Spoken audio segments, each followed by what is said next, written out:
Thank you very much, Dr. Samra, for giving such a thumping welcome. Now I take the distinct honor and privilege to stand here. My name is Vikas Gora. I am the grandson of Gora, son of Dr. Vijayawada and Sumati. So I take the privilege of narrating the theme of the conference. Every year, all the 10th World Atheist Conferences, we had a theme that has bound us together. This time, the theme of the 80 years World Atheist Conference is Atheism, a Way of Life. We stand in the scientific era when the technology is impacting our everyday life, when the social media is linking us to the remotest and the farthest corners of the world. With advanced scientific advancements, we now understand the causes and mitigation measures for many diseases and are able to scale the skies and reach the abyss of the oceans. Our inventions and discoveries are helping us to prolong life and answering the questions which were once taught by religions to be believed blindly by shutting our ability to reason. The power of scientific temper and critical inquiry have opened up our vistas of thinking, and never before in the humanity have we ever been able to reach so far in the galaxy as we do now. Scientific progress have helped us to define our core as DNA, and the quest of our knowledge never stops. This is the beauty of science, which progresses with new inventions and discoveries. There has never been an instance in religion that one could witness any change in the religious books nor preachings. It is considered a sin to touch the scriptures. They are believed in total and with an unquestionable subjugation. Interestingly though, there has been one such incident which is very unique, is the apology the Vatican City has given, where the Pope has said that Giordano Bruno was right, and it took 350 years for the church to accept that the earth is round and revolves around the sun. So you can imagine, in science and technology, the progress happens every minute, but in religion, it takes 300 years for a change. The beauty of science is that a theory can be totally negated by a new scientist in the spirit of progress. Albert Einstein was right as of then and as of today, but maybe tomorrow his theory can be furthered or nullified by new scientists. This makes science dynamic as we unravel the mysteries of the universe. Religions, on the other hand, have been built on the foundation of blessed are those who do not question. Blind faith then claims that answers to all questions lie in the scriptures. Interestingly, they claim that the past have the answers to the future as well. Religions have been responsible for the surrender of reason in favor of blind faith. Giordano Bruno, Socrates, and scores of people were burnt at stake and poisoned for questioning. It is a sad reality that we stand today in 2020 in a time when similar persecutions are happening around the world to those who question religions. This clearly shows, interestingly, the weakness of religions which are afraid to be questioned, and hence silencing any opposition through violent means has become a virtue. Even in the modern age, we find doctors, engineers, lawyers, software professionals, and people who work in corridors of power and government who believe that religious texts are true and divine. The same people have studied in school that matter can neither be created nor be destroyed, believe it otherwise once they are in the garb of religion. One should not lose their faculties of thinking and reason in the pretext of culture and family pressure. Atheism strongly stands for religion not to interfere in the affairs of government, education, health, media, and many more. For example, teaching creation and astrology in schools is going to further shut the thinking abilities of children. The first child abuse is the indoctrination of religion in the young minds. I repeat again, the first child abuse is the indoctrination of religion in the young minds. All children are born atheists. and religionless. They are forced to follow parents' faith and hence get indoctrinated with no freedom to question and ingrained fear of being sent to hell or becoming blind for questioning the so-called divine will. There is also an utmost need for separation of religion and state. State by nature is secular and progressive, and religious interference makes state fascist and institutionalizes violence with a state sanction. The years 2017 to 2019 are the bloodiest years in the world after the World War, with the number of refugees due to religious violence and persecution triggered by extremism in various parts of the world. This shows how a violent minority can instigate differences with a state sanction and persecute the majority.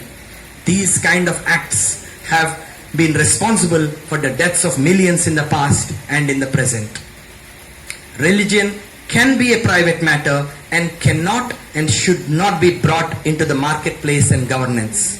Atheism stands for this important separation, and it stands for reason. Atheism asserts the freedom of the individual and makes a distinction between faith and truth. Atheism gives scope for free use of imagination to acquire knowledge.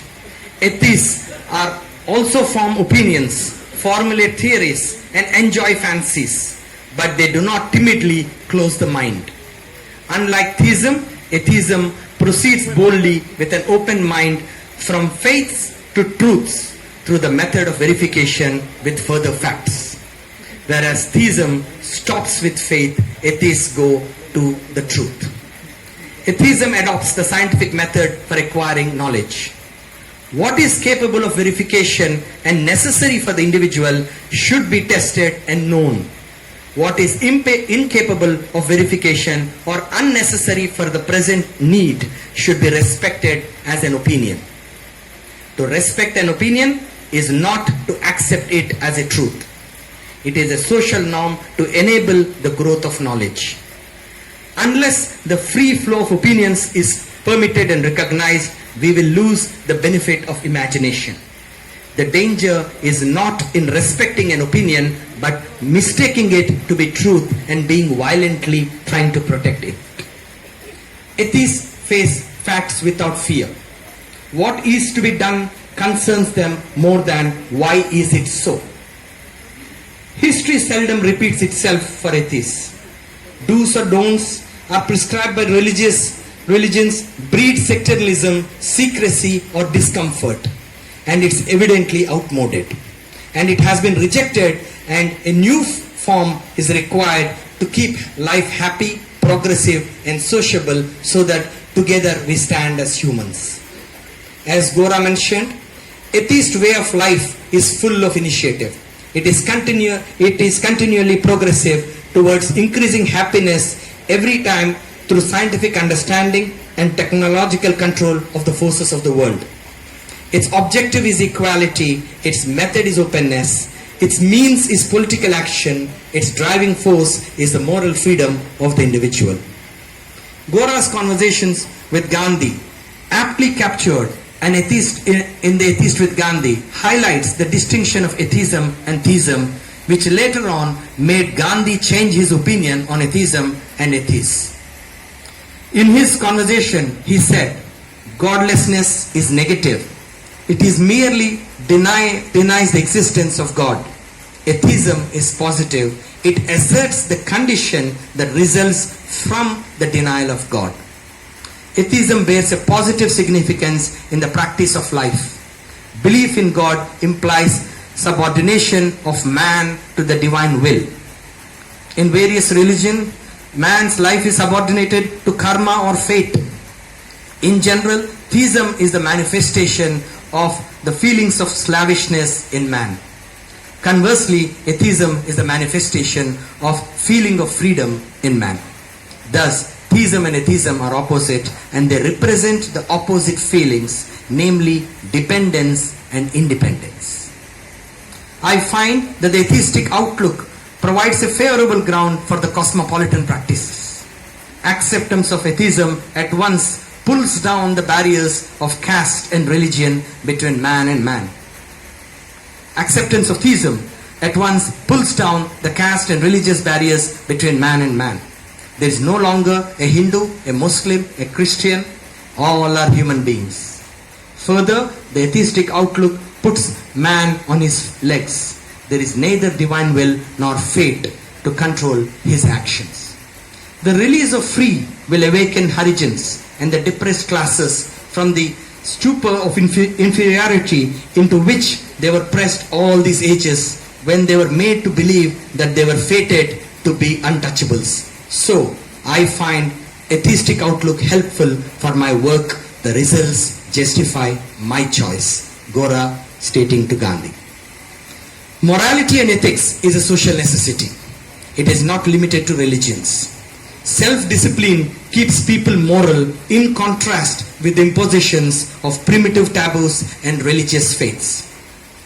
As Carl Sagan has aptly put it, extraordinary claims require extraordinary evidence.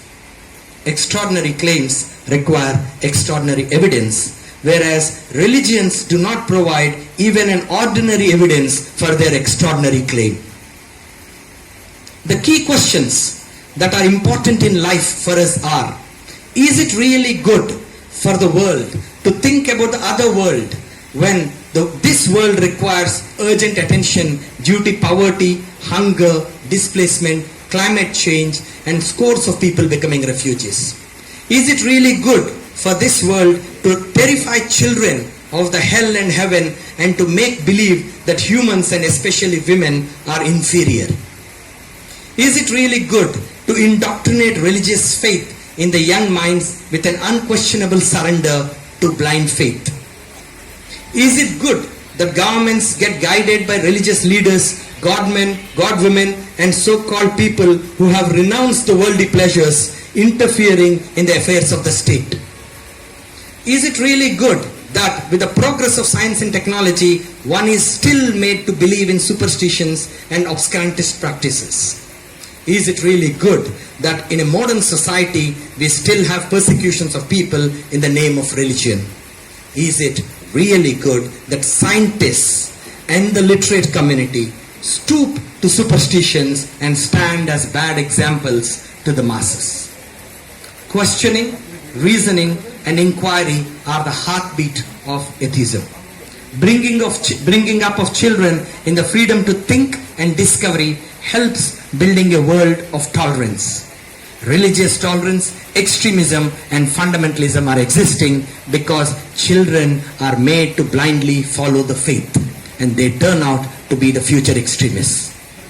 Living a life as an atheist is embracing freedom of thought and action, respecting differences of opinion, participating non-violently to voice any dissent, questioning injustice, questioning books of authority and so-called ultimate truths as claimed by religious books, discussing and debating rather than confronting and fighting, and enjoying on what binds us together as humanity than what divides us. We need to celebrate life, not celebrate differences. The essence of atheist way of life is to build and live a life guided by scientific temper, humanism in action, and helping the fellow humans irrespective of their backgrounds. It is holistic and integrated. It is dynamic and practical. It respects differences and invests efforts in what brings us together, as unity in diversity is the essence of life. The theme of the conference, Atheism as a Way of Life, is an alternative life stance to religious way of living. As Gora aptly put it, the foundation of atheism is in practice and doing what we say and saying what we do with no fear or favor. We have one life to lead and to the fullest, and be remembered for the good we do for the larger society. Jai Hind.